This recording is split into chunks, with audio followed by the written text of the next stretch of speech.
prospects na si JT Tan, target kuhanin ng Magnolia Hotshots sa 51 season sa PBA Draft. Sino si JT Tan? Si Julian Trilonitan ay Fulham prospect na may taas na 6'8" sa posisyon na forward at center, 22 years old, draft eligible sa season 51.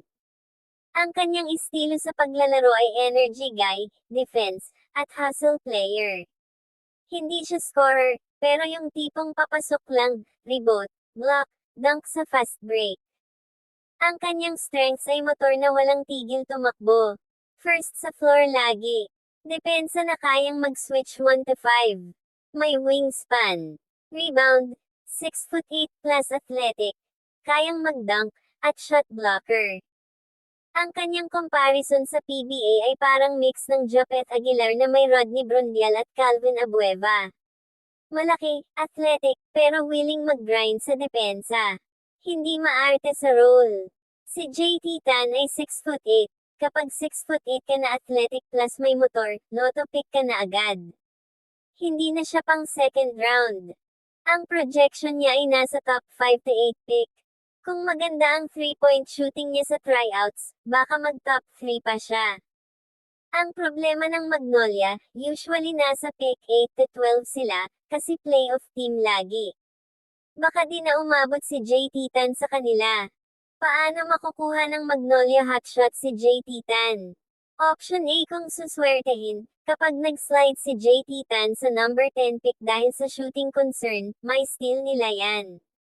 Option B, trade nila yung future first pick plus player para umakyat sila sa top 5, ginawa na nila yan dati.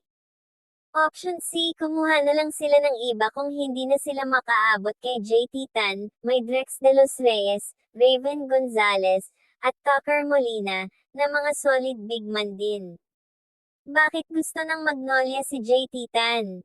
Dahil fit siya sa system ni Coach L.A. Tenorio. Number 1. Defense plus switch ability. 6'8" siya, na kaya mag-guard ng small forward to center. Copy-paste kay Calvin Abueva pero mas malaki. Number 2. Rebound plus hustle. Laging first sa floor. Kulang ang Magnolia sa batang rebounder since nag-retire na si Rafi Rivas. Number 3. Small ball 5.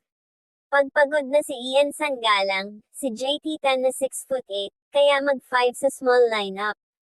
Hindi siya superstar type, pero siya yung player na lahat ng coach gusto. Kulang ang Magnolia sa youth plus size sa forward at center. Since wala na si Calvin Abueva sa Magnolia at si Ian Sangalang laging injured prone, si JT Tan na ang sagot sa dalawa. Kung makuha ng Magnolia Hotshot si JT Tan, instant depth ang kanilang lineup, walang yabang at may depensa. Kapag nakuha nila ito, balik contender mode sila kahit mag-retire na si Mark Barroca. Kung kayo ang tatanungin, worth ba mag-trade up ang Magnolia para lang sa kanya o kukuha na lang sila ng shooter sa pick nila?